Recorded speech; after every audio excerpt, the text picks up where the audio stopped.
ನಾನು ಅವ್ರ ವಿರುದ್ಧವಾಗಿ ನಾನು ಮಾತಾಡೋಕ್ಕಾಗುತ್ತ. ಅವಾಗ ನಂದು ಒಂದು ಇದ್ದಾಗ ನಾನು ಬೌದ್ಧ ಧರ್ಮ ಅಂತ ನಾನು ಇದ್ರ ಬಗ್ಗೆ ಹೇಳ್ತೀನಿ.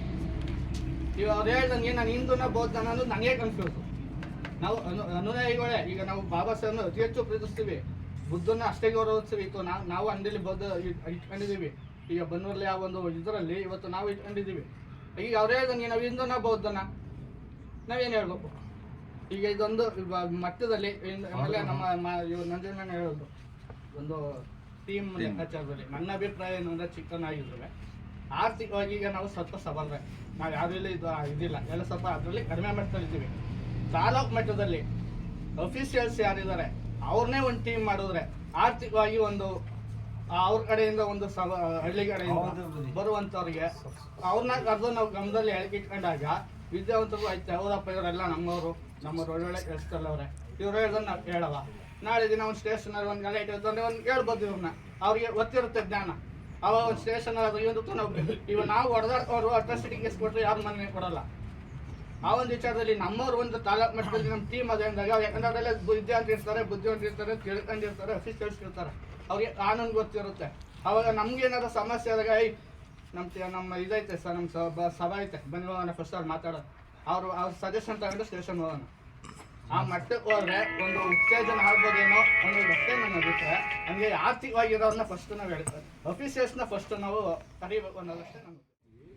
ಈ ಒಂದು ಸಂಘಟನೆಯನ್ನ ಅಥವಾ ಬೌದ್ಧ ಧರ್ಮ ಅಥವಾ ಬಾಬಾ ಸಾಹೇಬ್ ವಿಶ್ವಜ್ಞಾನಿಯ ಬಳಗ ಹೆಚ್ಚಾಗ್ತಾ ಇದೆ ಅಂತನ್ನುವಂಥ ಅರಿತ ಅಥವಾ ಜ್ಞಾನದ ಅರಿವು ಹೆಚ್ಚಾಗ್ತಾ ಇದೆ ಅಂತ ಅನ್ನೋ ಭಯಭೀತಿನಲ್ಲಿ ಅವರು ಮೊಂಡಾಗಿರ್ತಕ್ಕಂಥ ಎಲ್ಲ ಗ್ರಾಮದಲ್ಲೂ ರಾಮ ಮಂದಿರ ಇದ್ದಾವೆ. ಆದರೆ ಅವ್ರದ್ದು ಇನ್ನೂ ಆದರೂ ಮೊಂಡಾಗಿದೆ ಅಂತೇಳಿ ಅವರು ಕುಲುಮೆ ಹತ್ರ ಹೋಗಿದ್ದಾರೆ, ಅರಿತವನ್ನು ಮಾಡ್ಕೊಂಡಿದ್ದಾರೆ. ಕಾರಣ ಇದು ಜ್ಞಾನದ ಈ ಒಂದು ಜ್ಞಾನದ ಪಸರಿಸಿರೋ ಒಂದು ಭಯ ಅವರಿಗೆ ಅದು ಕಾಡ್ತಾ ಇದೆ.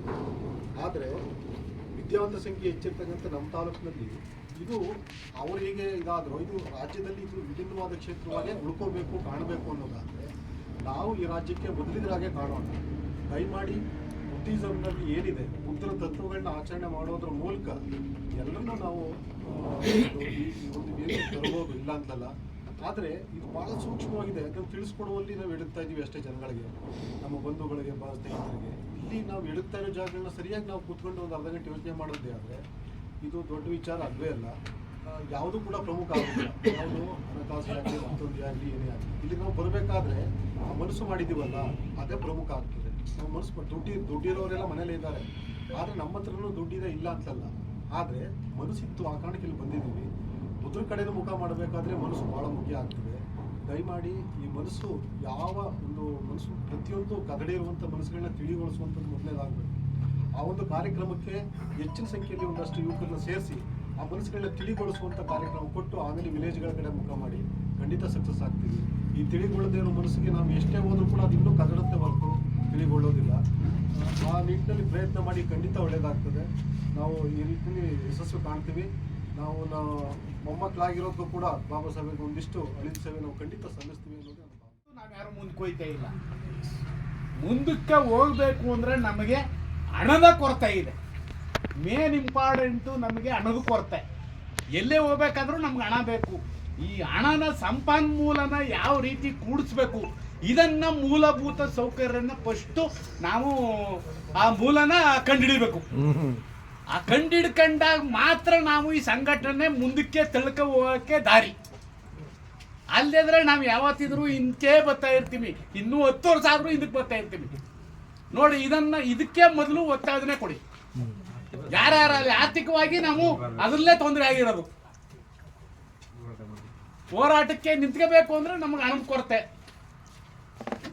ದಯವಿಟ್ಟು ಎಲ್ಲ ಅಧಿಕಾರಿಗಳ ತಮ್ಮ ಒಂದಷ್ಟು ಹಣ ಸಂಗ್ರಹಣೆ ಮಾಡಿ ಒಂದಷ್ಟು ಫಂಡ್ ಬೆಳೆಸಿ. ಈಗ ಅದೇ ಕ್ರಿಶ್ಚಿಯನ್ಸ್ನವರು ಬೇರೆ ಇಲ್ಲಿ ಎಲ್ಲೆಲ್ಲೋ ತಗೊಬಂದು ನಮ್ಮ ಹಳ್ಳಿಗಳನ್ನೆಲ್ಲ ಬಂದು ಅದು ಮಾಡ್ತೀವಿ ಇದು ಮಾಡ್ತೀವಿ ಅಂತ ಅಂದ್ಬಿಟ್ಟು ಎಲ್ಲ ದುಡ್ಡು ಮಾಡ್ಕೊ ಹೋಯ್ತವ್ರ ಅವರು. ನಮ್ಮಲ್ಲಿ ಎಲ್ಲ ಅನುಕೂಲವಾಗಿ ನಮ್ಮ ತಮ್ಮ ದುಡ್ಡಿಲ್ಲ. ಈ ಥರವಾಗಿ ನಾವು ಭಾಳ ಎಡುತ್ತಾಮಿ. ದಯವಿಟ್ಟು ಎಲ್ಲ ಸಹಕರಿಸಿ ಇದಕ್ಕೆ ಉತ್ತೇಜನ ಮಾಡಿ ಅಂತ ನನ್ನ ಮಾತು. ಬುದ್ಧಿಸ್ಟ್ ಸೊಸೈಟಿ ಆಫ್ ಇಂಡಿಯಾ ಸ್ಥಾಪನೆ ಮಾಡಿದ್ರು. ಅದನ್ನು ಹೆಡ್ ಎಲ್ಲ ಅವರೇ ಇದನ್ನ ನಮಗೆ ಕೊಟ್ಟೋಗಿರುವಂಥದ್ದು. ಅವರ ಉದ್ದೇಶದ ಪ್ರಕಾರ founder president doctor B R Ambedkar ಅವರೇ. ಇದಕ್ಕೆ ನ್ಯಾಷನಲ್ ಪ್ರೆಸಿಡೆಂಟು ಈಗ ಮಹಾ ಉಪಾಸಕಿ ಮೀರಾತಾಯಿ ಅಂಬೇಡ್ಕರ್ ಅವರು. ಸೊಸೈಟಿ ರಿಜಿಸ್ಟ್ರೇಷನ್ 1860 ಅದರ ಪ್ರಕಾರ 37/27 1954-55 ಇದನ್ನ ಬಾಬಾ ಸಾಹೇಬರು ಅಧಿಕೃತವಾಗಿ ರಿಜಿಸ್ಟರ್ ಮಾಡಿರುವಂಥದ್ದು. ಈ ಸಂಘಟನೆಗೆ ಒಬ್ಬರು ಪ್ರೆಸಿಡೆಂಟ್ ಬೇಕಾಗುತ್ತೆ, ಒಬ್ಬರು ಜನರಲ್ ಸೆಕ್ರೆಟರಿ ಬೇಕಾಗುತ್ತೆ, ಒಬ್ಬರು ಟ್ರೆಸರರ್ ಬೇಕಾಗುತ್ತೆ, ಜೊತೆಗೆ ವೈಸ್ ಪ್ರೆಸಿಡೆಂಟ್ಸು 4 ಜನ. ಈಗ ನಮ್ಮಲ್ಲಿ 4 ಹೋಬಳಿ ಇದೆ, ಹೋಬಳಿಗೆ ಹೋಗ್ಬೇಕಂತೆ 4 ಜನ ವೈಸ್ ಪ್ರೆಸಿಡೆಂಟ್ ಬೇಕಾಗುತ್ತೆ, ಒಬ್ಬರು ಆಫೀಸ್ ಸೆಕ್ರೆಟರಿ ಬೇಕಾಗುತ್ತೆ, 4 ಜನ ಸೆಕ್ರೆಟರೀಸ್ ಬೇಕಾಗುತ್ತೆ. ಅದು ಕೂಡ ಹೋಬಳಿಗೆ ಹೋಗ್ಬೇಕನ್ನ ಮಾಡ್ಬೋದು. ಆಡಿಟರ್ ಒಬ್ರು ಇರಬೇಕಾಗುತ್ತೆ, ಆರ್ಗನೈಸರ್ಸ್ ಅವರು ಕೂಡ 4 ಜನ ಬೇಕು, ಉಳಿದಂತೆ ಮೆಂಬರ್ಸ್ಗಳು ಇಷ್ಟು ಜನನೂ ಆಗಬೇಕು. ಹಾಗಾಗಿ ಈಗೇನು ನೀವು ಇಲ್ಲಿ ಬಂದಿದ್ದೀರಿ, ಯುವ ಮುಖಗಳು ಈಗೇನು ಚಿನ್ನಸ್ವಾಮಿ ಇರ್ಬೋದು, ಅನಂತ್ ಇರ್ಬೋದು, ನಮ್ಮ ಇನ್ನು ಯಾರು ಈಗ ಯುವಕರಿದ್ದೀರಿ, ಅಶೋಕ, ನಮ್ಮ ಅರವಿಂದ, ನಮ್ಮ ಸಿದ್ದರಾಜಿತರ, ನಮ್ಮ ದೊರೆಸ್ವಾಮಿತರ ಏನು ಯುವಕರಿದ್ದೀರಿ, ಇವರು ನಾನು ವಾಲಂಟ್ರಿಯಾಗಿಂತ ಜವಾಬ್ದಾರಿ ನಾನು ತಗೋತೀನಿ ಅಂತ ಹೇಳಿದ್ರೆ ನಿಮ್ಮ ಹೆಸರನ್ನ ಬೇಕಾದ್ರೆ ನಾವು ಇದು ಬರ್ಕೊಳ್ತೀವಿ. ಇಲ್ಲ ನಾವೆಲ್ಲರೂ ಒಂದು ಕಮಿಟಿ ಮಾಡ್ಕೊಂಡು ಆ ಕಮಿಟಿ ಸದಸ್ಯರೆಲ್ಲ ಪ್ರತಿ ಹೋಬಳಿ ಮಟ್ಟದಲ್ಲಿ ಒಂದೊಂದು ಸಭೆನ ಮಾಡೋಣ. ಆ ಹೋಬಳಿ ಮಟ್ಟ ನಾವೇನೇನೀಗ ಹೋಬಳಿನ ಪ್ರತಿನಿಧಿಸಿ ಬಂದಿದ್ದೀವಿ, ನಾವೆಲ್ಲರೂ ಕೂಡ ನಮ್ಮ ಹೋಬಳಿಲಿ ಆಯಾ ಗ್ರಾಮದ ಯುವಕರನ್ನ ಒಂದು ಕಡೆ ಸೇರಿಸಿ ಸಭೆ ಮಾಡೋಕ್ಕೆ ನಾವು ಬದ್ರಿದ್ದೀವಿ. ಆ ಸಭೆಯಲ್ಲಿ ಅಲ್ಲಿ ಕೆಲವ್ರು ನಾಯಕ ಮಾಡ್ಕೊಳ್ಳೋ ಅಂತಂದ್ರು, ಅದಕ್ಕೂ ಸರಿನೇ. ನಿಮ್ಮ ಅಭಿಪ್ರಾಯ ನಮಗೆ ಮುಖ್ಯವಾಗದ, ಯಾಕೆಂದರೆ ಈ ಕಮಿಟಿ ಮಾಡಲೇಬೇಕು. ನಾವು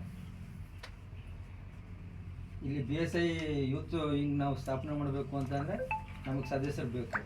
ಈಗ ನೀವೆಲ್ಲ ಹೇಳಿರೋ ಪ್ರಕಾರ ಎಲ್ಲರೂ ಕೂಡ ನಾವು ಹೊಸಮುಖನೇ ಹಾಕಬೇಕು. ಈ ಏನು ದಲಿತ ಸಂಘಟನೆಗಳು ಅದು ಇದು ಯಾವುದೂ ಪರಿಚಯ ಅವ್ರಿಗೆ ಇರಬಾರ್ದು. ಪ್ಯೂರ್ಲಿ ಅವರು ಅಂಬೇಡ್ಕರ್ ವಾದಿಗಳಾಗಿ ಬೌದ್ಧ ಏನು ಇದು ಸಮಿತಿ ಇದೆ, ಈ ಸಮಿತಿಗೆ ಬರಬೇಕು ಅನ್ನುವಂಥದ್ದು ನಮ್ಮ ಮೂಲ ಉದ್ದೇಶ. ಈಗ ಬೇರೆ ಬೇರೆ ರಂಗದಲ್ಲಿ ಭಾಗವಹಿಸಿರೋರು ನಮ್ಮ ಮಾಧವಣ್ಣ ಹೇಳ್ದಂಗೆ ಅದು ಈಗಾಗಲೇ ಬೇರೆ ಬೇರೆ ಥರದೆಲ್ಲ ಬಳಕೆ ಆಗ್ಬಿಟ್ಟವ್ರೆ.